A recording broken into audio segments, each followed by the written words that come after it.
in a money pit. Money pit.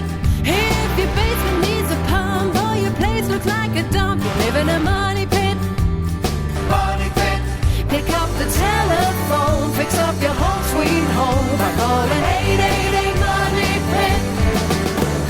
The Money Pit is presented by Sense and Home Advisor. Now, here are Tom and Leslie. Coast to coast and floorboards to shingles, this is the Money Pit Home Improvement Show. I'm Tom Kreitler. And I am Leslie Segretti. And we are here for you on this beautiful September day. We're here to help you with your home improvement projects, your decor dilemmas. Whether you're taking on a remodeling project or a little repair, give us a call right now. We'd love to hear about it and help you get the job done. The number is 1-888-MONEY-PIT, 888-666-3974. Hey, coming up this hour, when you say an appliance sucks, Leslie, it's usually a bad thing. Except if you're talking about a vacuum cleaner, because there you really want it to suck a lot. But if yours is not doing the job, we're going to have some easy troubleshooting tips to help improve its performance. And it's September, which means the most active part of the hurricane season is upon us. And there's no one more vulnerable to those effects than seniors, especially if they live alone. So we're going to share some tips to help those senior citizens in your life, keep them safe from weather emergencies. Plus, your stove's exhaust vent hood is there for every cooking adventure. But if you think about it, it rarely gets much attention except during those smoky emergencies. We're going to tell you what you need to do to keep your vent hood in tip-top shape. But first, we want to hear what's going on at your Money Pit. So give us a call. Let us know what you are working on and how we can lend a hand. The number is 1-888-MONEY-PIT, 888-666-3974. Let's get to it. Leslie, who's first? David in Alabama's on the line looking to do some renovations. What's going on at your Money Pit and how can we help? I have a 1942 bungalow, North Alabama. It has all 2.5-inch tongue and groove oak hardwood floors. Nice. Except for the kitchen and the bath. Okay. Baths. And I'm looking to add on a bedroom. And I want to retain the character. I don't know if I'll be able to get new boards or if I should just look for salvage or reclamation, and one of y'all's recommendation on that. Salvage is always an option. Of course, those boards have to be sourced, and then you have to make sure that they're suitable for installation and then refinishing. And then, of course, the old boards that you purchase for this purpose may not match your own old boards. So, even if you go through all that work, you want to make sure that it does look natural. If you are looking for new product, you take a look at WeShipFloors.com. That's a provider that has very good prices on hardwood floors and many other types of flooring as well. And for that kitchen, if you want to think about maybe doing something other than hardwood so that you have something that stands up to the moisture that would be in the kitchen, take a look at some of the composite products that are available right now, because some of the composites look just like the original organic hardwood product. They make one called Supercore, for example, that is so tough you can smash the thing with a hammer and you don't even see a dent, and it looks fantastic. So these composite products have gotten a lot better over the years and will give you resistance to abrasion and impact like that, but they're not going to fall apart when they get wet, which is the key. I can't hardly tell the difference.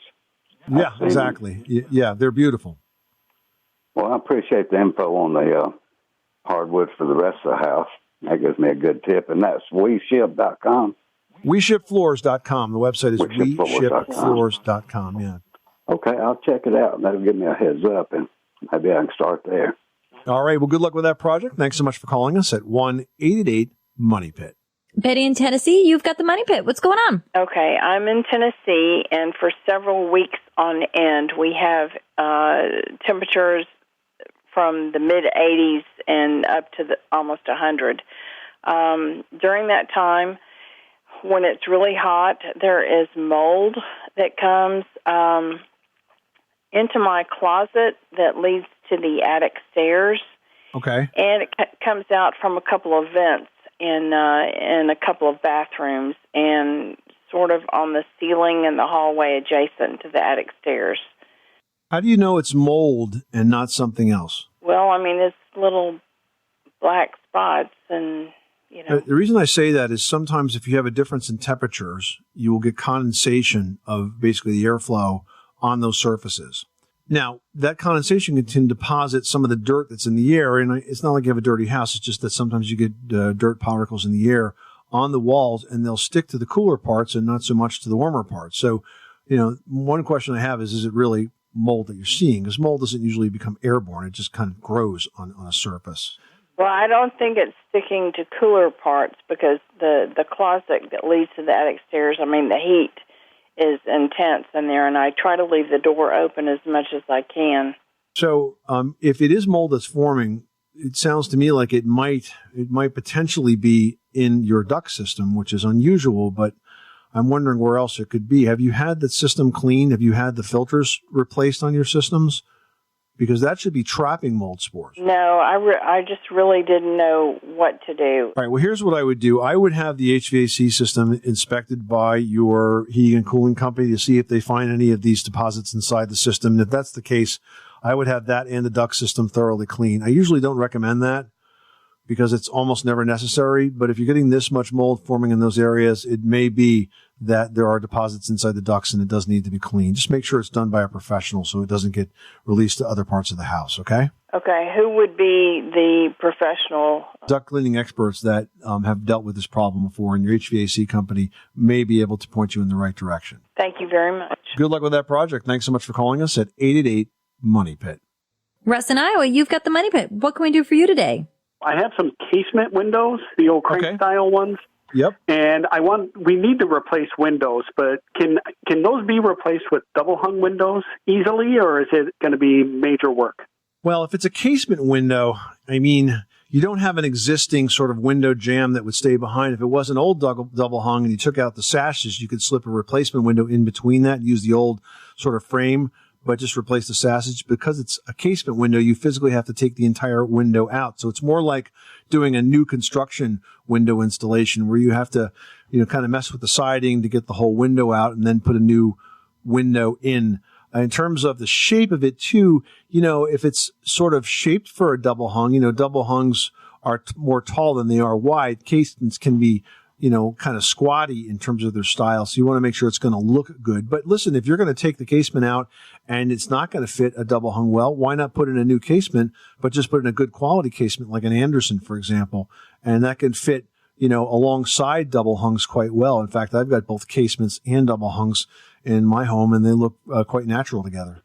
Okay. Well, I've just had, every house we've had has had casements, and they've all rotted and had problems. Yeah. And so I was looking something different, but okay, that answers my question. What kind of siding do you have? Vinyl. Yeah, so you're going to have to peel back the vinyl to do this. There's no way around that because you have to basically set the new double hung against the sheathing and then put the J channel in and fill the vinyl in around it. Now, if these new vinyl double hung windows are bigger than the casement, you're not going to have any issues with, needing to try to replace siding. Just make sure it's a little bit bigger and then be careful about the siding that you remove. And siding does come down pretty easily. And what I would tell you to do is number each piece, with a piece of tape and a number on it so you make sure you get it back in the right order. And you can basically cut it to fit. So, it's more work, but it can look fantastic when you're done. Okay. All right. Thanks, guys. Good luck, Russ. Thanks so much for calling us at 888-MONEY-PIT.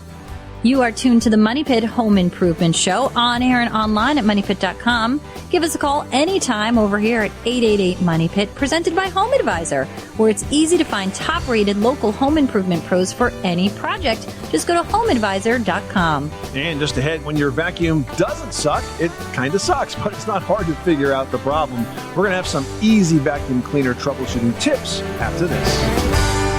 You live in a money pit.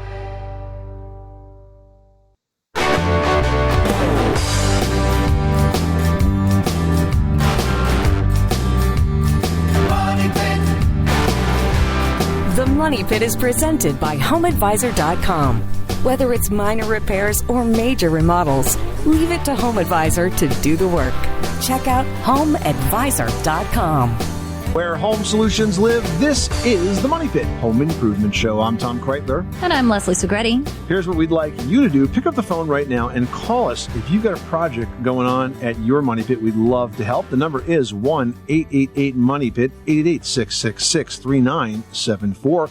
Presented by Home Advisor. You can get instantly matched with top-rated pros for any home project, and you can book appointments online for free. Steve in Wisconsin is on the line with some cracks in the driveway. It's good to take care of these things now before the winter sets in. What's going on? Not actually the crack, but the expansion joint between the garage and the driveway. And if I could fill that with some type of caulking so the water doesn't run down in there and then freeze. Yeah, that makes a lot of sense, because if you let the water accumulate under the driveway and under the edge of the garage, not only will you have issues with freezing, but the water can wash out the soil, and then you can get some cracks in the slabs. So the best way to fill that is not with caulking per se, but there's a type of self-leveling sealant that's perfect for that. Quikrete makes it. It's called an advanced polymer self-leveling sealant. And the way you use it is you have to insert a backer rod into that gap first. And that's like a foam tube that you buy. You buy the size that's slightly bigger than the gap, and you push it in place, and you get it sort of below the surface of where you're going to apply the sealant. And then that stops the sealant from falling down into the big void underneath it. And then you apply the self-leveling sealant. It flows out, gets tacky in about an hour, so it doesn't take a long time to set. And then it will expand and contract with the driveway. Now, I've used this because I like the fact that it stops all the debris from falling in there, because you can get debris and you'll get seeds that'll sprout weeds and things like that.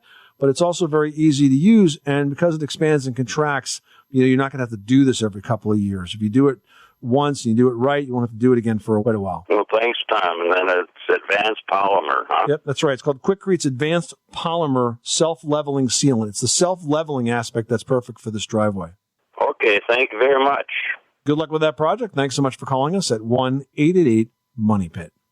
Now we've got Claire in Alaska on the line, who's dealing with a first-time basement. What can we do for you? Well, I have purchased a 1900 house, and it has this basement that is getting moisture. It has the sticky black paper on the outside. Right. But it is not functioning properly, apparently, because there's a lot of moisture coming in. And it would require digging out on the outside to do the outside. Is there any way to address it from the inside? Well, there's another way to address it on the outside, and that is to pay attention to the angle of the soil around the house. So when it does warm up and you have the opportunity to regrade the foundation perimeter and make sure that the angle of the soil, the angle of the grade slopes away from the building. I put French drains in all around the property and sloped it and put gravel. So now if he sloped it with gravel, then he didn't really do you a favor, because the gravel is porous. So the water goes through the gravel, back to the dirt underneath and into your basement. So if you're going to slope it, yeah, give him an A for effort, but it's not going to be successful. You have to grade it with clean fill dirt so that you can tamp it and the water will run away from it. Water's not going to run over gravel. It falls through it.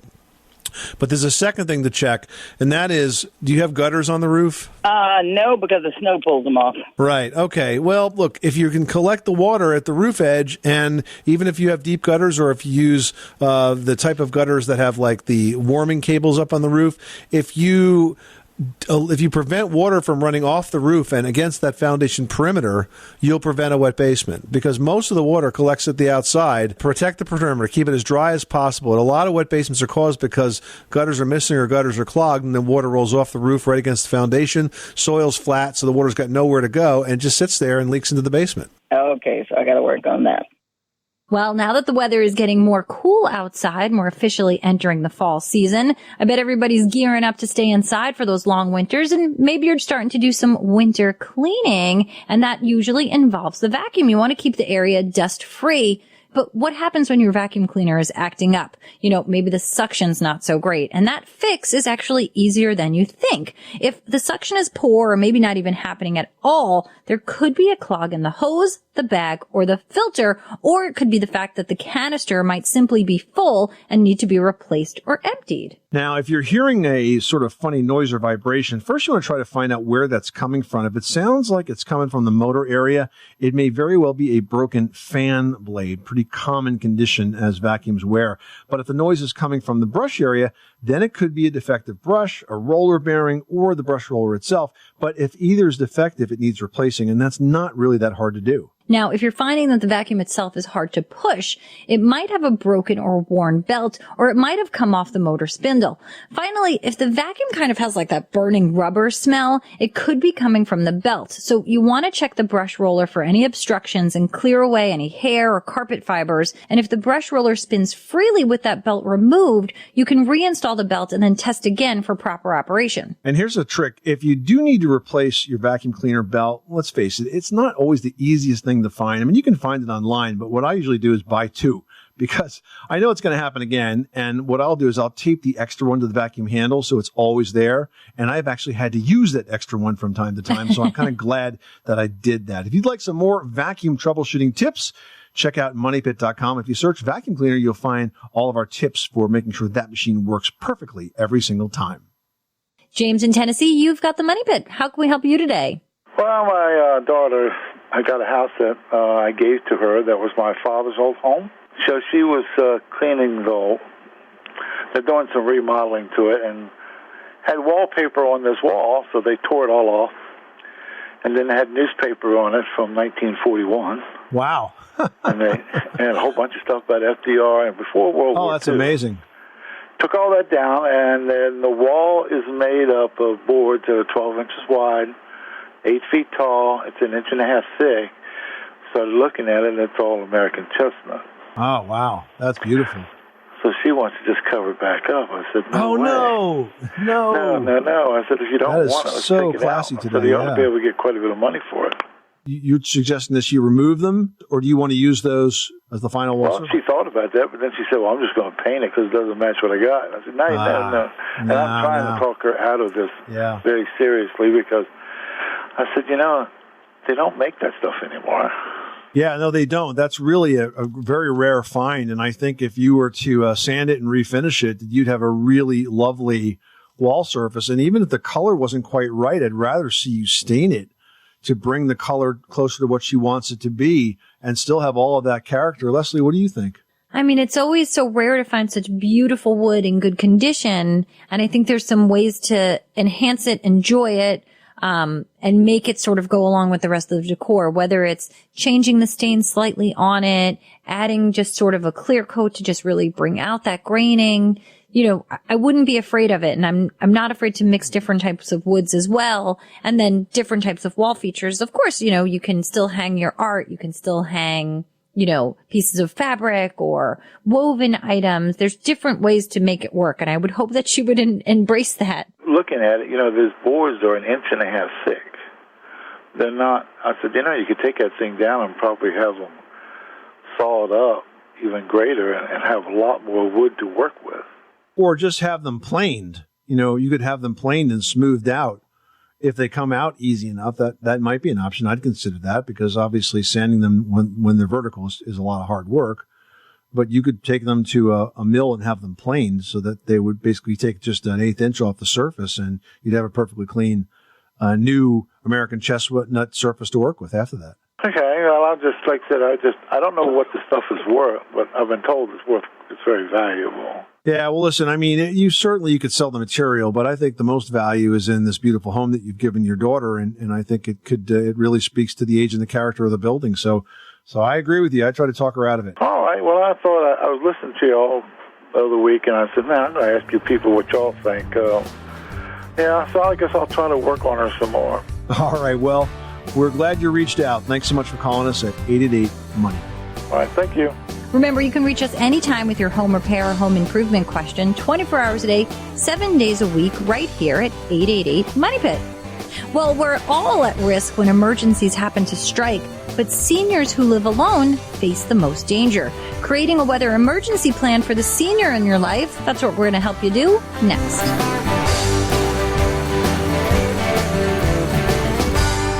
You live in a money pit.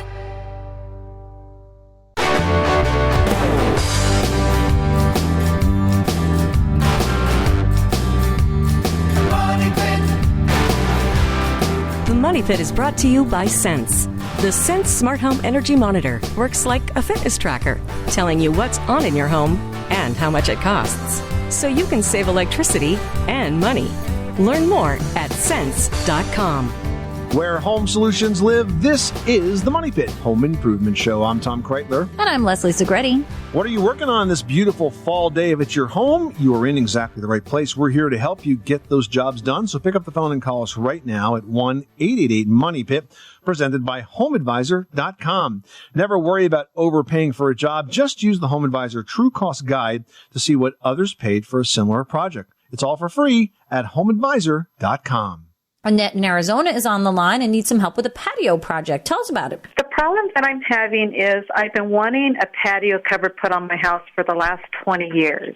Okay. Well, now that my kids have grown up, I'm able to do that now. So the problem is everyone is telling me that I have a very low roof, and my ceilings in my house are only 7.5 feet ceilings. Okay. So I don't have much of a clearance. So, of course, everything else seems to be lower in the backyard.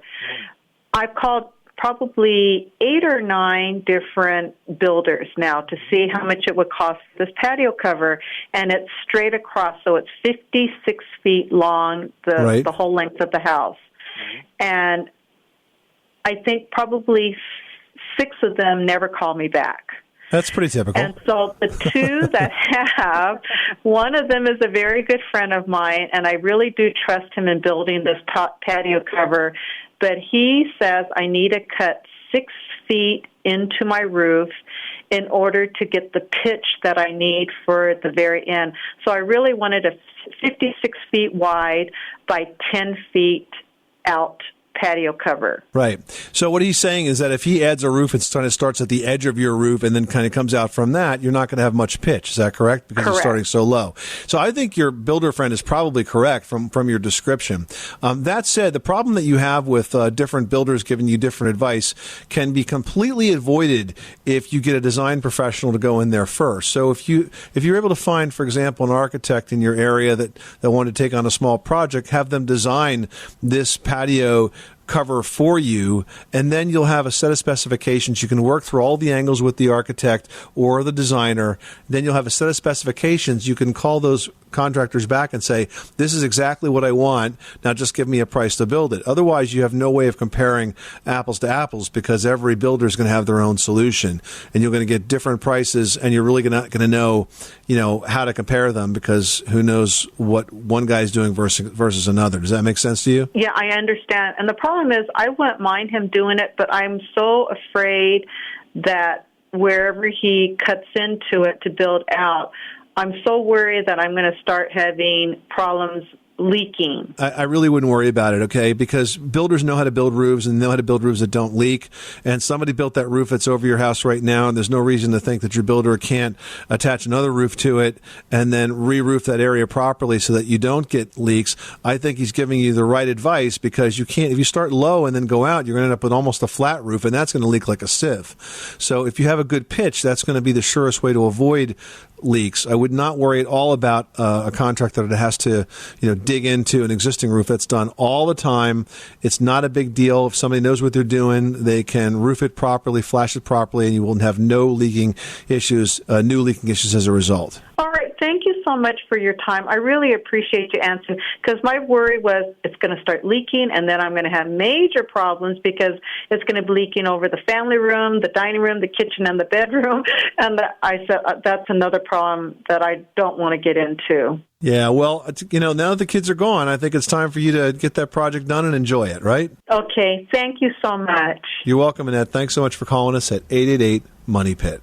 Well, with hurricane season in full swing, it's important to think of how you take care of everybody in your family. And more than 60 million families out there have members that include children, seniors, or someone who's disabled. And when those weather-related emergencies do strike, getting help to those families is crucial, but often they're also the most difficult to reach. Well, that's a good point. I mean, we see seniors get stuck in high-rise buildings or those without transportation to leave their homes. The main thing to do is to keep in mind that needs do change and the capabilities change, so you kind of have to be prepared and plan for that. So first thing you should do is identify the threats where you live. Is it a hurricane, a tornado, wildfires, flooding? What are the emergencies you or your loved one could face? And then make a plan. Now, a really good place to start is a resource that is put together by the federal government called ready.gov. That website is run by FEMA to promote emergency preparedness. And it has a simple planning sheet that'll kind of walk you through what you need to plan for. And you kind of just download that and get started. Yeah, and there's a couple of other things that you should be considering as well. You know, where would you or your loved one go if the area was evacuated? Do you go to a friend's house, a family member, a shelter? What if you have pets? Not all those places allow animals, so you've got to think about where you go in the event you do have a dog or a cat, and can you bring them? You don't want to find yourself, being turned away because you haven't thought about all the details. Another thing is, I think people forget, is how do you communicate? You've got to have a friend or a family member as a designated contact who lives outside of the immediate area and check in with this contact during that emergency, because it might be easier than connecting within the disaster area where cell towers might be down or damaged or overloaded. So it's good to think of somebody outside of the area that can be sort of the central point for everybody. Yeah, good point. It's also important to be ready to text instead of calling, because if those lines are jammed, like you were saying, the texts are a lot easier to get through because they take basically less resources, less bandwidth. But when it comes to texting, of course, if you've got seniors in your life, you got to make sure they know actually how to do that. So that's one thing you might want to spend some time with them on. Mm-hmm. And you've also got to prepare an emergency kit. And I think it's important to remember that if you've got one at home that maybe you prepared a few seasons ago, it's expired or gone bad. So make sure you're constantly upkeeping an emergency kit at home.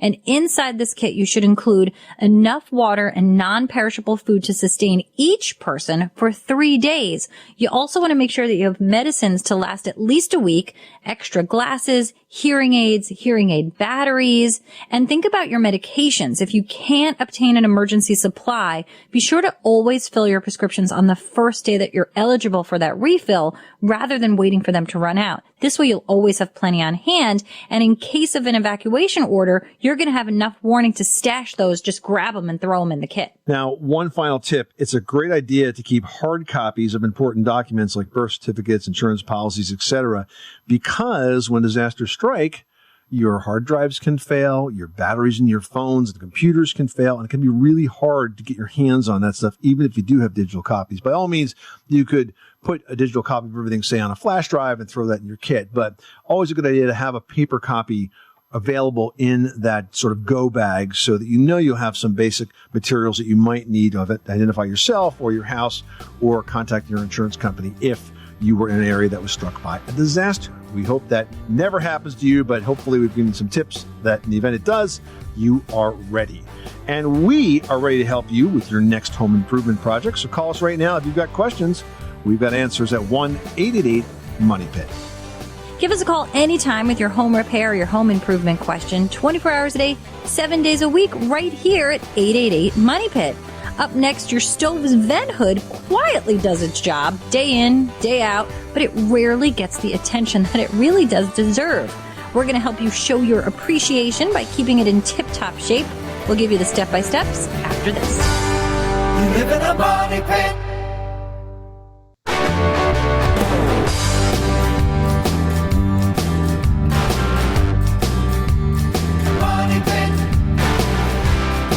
The Money Pit is presented by HomeAdvisor.com. Whether it's minor repairs or major remodels, leave it to HomeAdvisor to do the work. Check out HomeAdvisor.com. Making good homes better. This is the Money Pit Home Improvement Show. I'm Tom Kreitler. And I'm Leslie Segretti. Give us a call right now on the Money Pit's listener line at 1-888-MONEY-PIT, presented by HomeAdvisor. You can get matched with top-rated home service pros in your area, read verified reviews, and book appointments online, all for free. No matter the type of job, HomeAdvisor makes it fast and easy to hire the best local pros. Now we've got Tom in Alaska on the line who's dealing with a roofing problem. Tell us what's going on. I have a rafter or a truss. In this case, they're 9 by 3.5 inches, 9 inches by 3.5 inches. 32 inches on center. Now, on top of that, I have 2 by 6 tongue and groove wood. Now, on top of that is where the insulation goes, and the insulation currently is some kind of, it's all one piece. It's 2 inches or 2 1/4 of a yellow foam with about 3/8 of an inch or a half inch of some kind of, I don't know, it crinkles. It can be broken off with your fingers. And then on top of that, connected to it is what looks like roofing paper. Right, probably tar paper. Okay, Right. so what you're describing is a cathedral ceiling with a sandwich type roof structure above it. So in other words, typically in the ceiling you would have the insulation in between the rafters. Because your rafters are part of the architectural beauty of the home, the insulation is actually stacked on top of the rafters, kind of on the roof shingle side almost. Right. And that's not unusual in that type of home. It ends up creating a bit of a deeper fascia at the front edge because of the amount of material you have there, but it's a good, sensible way to insulate that style home. So what's your question about this? Are you having problems with it? I would assume that that's only about R19, if that. It's going to depend on what exact materials are being used, and you're right, it's probably not enough. And so your question might be, how do I make that better? Right, and I was thinking of putting something on the inside, which I will lose the visual effect, but I thought if I put maybe a little furring strip or something on the inside, put in a blown-in rigid foam. Well, if you put in blown in, that's going to totally mess up the appearance of those rafters. It's hard to do that neatly. So what you might want to think about doing is adding some rigid foam insulation inside the ceiling, in between the ceiling rafters, and then some other type of wood paneling over that, so that when you look up, it appears that you're looking at the underside of the roof still. You understand what I mean? Right. So you can even use like a tongue and groove thin pine paneling that's like 3/8 or 1/4 of an inch thick, but have that cover the insulation, and that would still give you the appearance. Even though you're losing a little bit of depth, you might be able to pick up a fair amount of additional insulation. Well, Tom, thanks so much for calling us at 888-MONEY-PIT. Well, we're about to enter the busiest time of year for your kitchen, the holidays. I said it. I said the H word. It's coming, you guys. That means a lot of cooking and a lot of Truly. baking. It means a lot of things going on in your oven, on the cooktop, all around your kitchen. And that stove's exhaust vent hood is there for every single one of those holiday cooking adventures. But I mean, does anybody give it any love or attention that it needs? Well, except of course during a smoky kitchen incident or when it decides to turn itself on because it's like, hey, there's too much smoke. But guys, you gotta keep it operating safely. And that filter in your stove vent hood really does need regular attention. Yeah, and it's easy. What you need to do to clean standard filters is just use a degreasing solution. So you take it out, soak them in the degreasing solution, then follow that by warm soapy water, or you can even put it in the top rack of your dishwasher. And if your vent hood uses an activated charcoal filter, well, just replace it. Those filters last pretty much about 3 months. So buy some online, keep a stack of them, and remember to change it every quarter, and you're going to see a big improvement in the performance of that vent fan. And remember, if the vent fan does its job, you're going to be doing less cleaning. So that'll motivate you to make sure that filter is clean as much as possible. You won't be wiping down nearly as much dirt and debris and grease from those kitchen cabinets in that area if that filter is properly maintained. Give us a call anytime with whatever it is you're working on, whether it's a home repair, a home decor question, home improvement, or maybe you're just planning something. We're here for you 24 hours a day, 7 days a week, right here at 1-888-MONEY-PIT. Well, whatever you are working on, some of those DIY projects might just be better left to the pros. We're going to explain why when the Money Pit continues. You live in a money pit.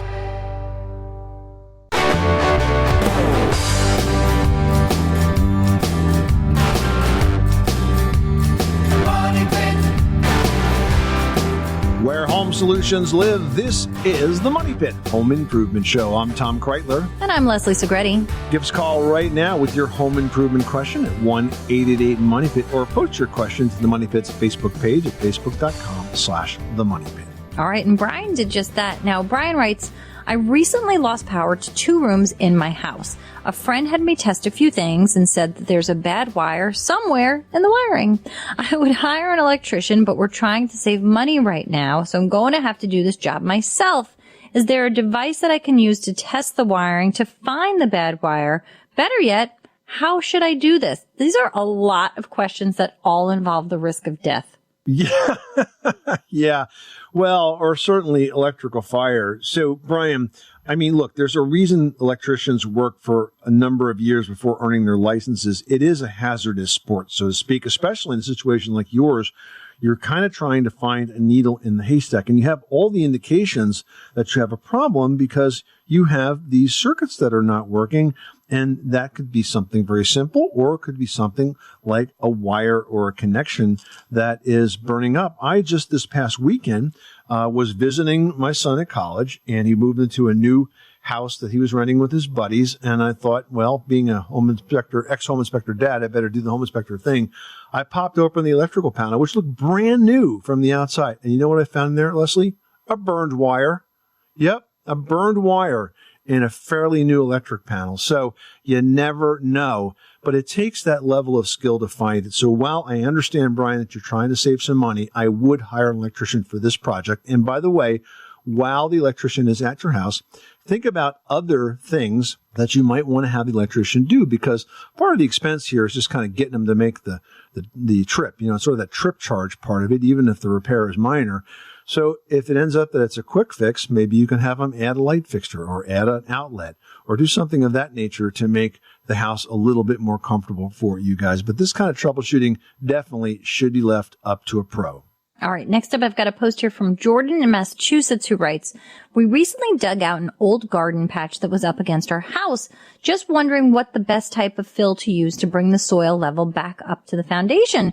We've got some mixed 3/4 minus sand and soil left over from a patio project and wonder if that would do. We would, of course, grade it away from the house. Well, I'm not quite sure what he's referring to by the 3/4, unless he's talking about like an aggregate. Maybe it has some rock in it.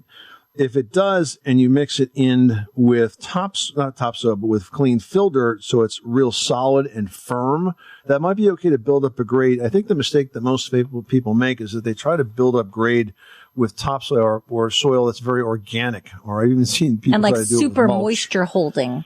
Yeah, it's kind of like throwing sponges around your house. It's really not a good idea. You want to make sure that grade is created with solidly packed soil, and clean fill dirt is what to use for that. But then once it slopes away, you can put on top of that some topsoil or something else, but you've got to make the slope first with material that will drain. Otherwise, when you get heavy rain, the water's not going to run away from the foundation. You'll be calling us on how to fix your wet basement. So we don't want to have to put you through that. So just make sure you pack that soil in well and get that drainage right the first time out. All right, Jordan, thanks so much for reaching us at moneypit.com or post it on the Money Pit's Facebook page. You can reach us there anytime. We're happy to help.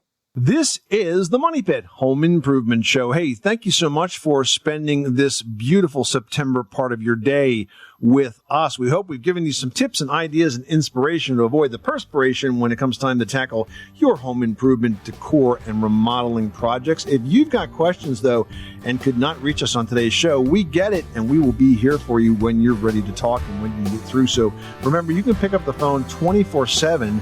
Call 888-MONEY-PIT. Get into our studio. Talk with our pros. Leave your information. We'll call you back the next time we're in the studio to produce the show. You can also post your question to the Money Pit's Facebook page at facebook.com/themoneypit. Until then, I'm Tom Kreitler. And I'm Leslie Segretti. Remember, you can do it yourself, but you don't have to do it alone.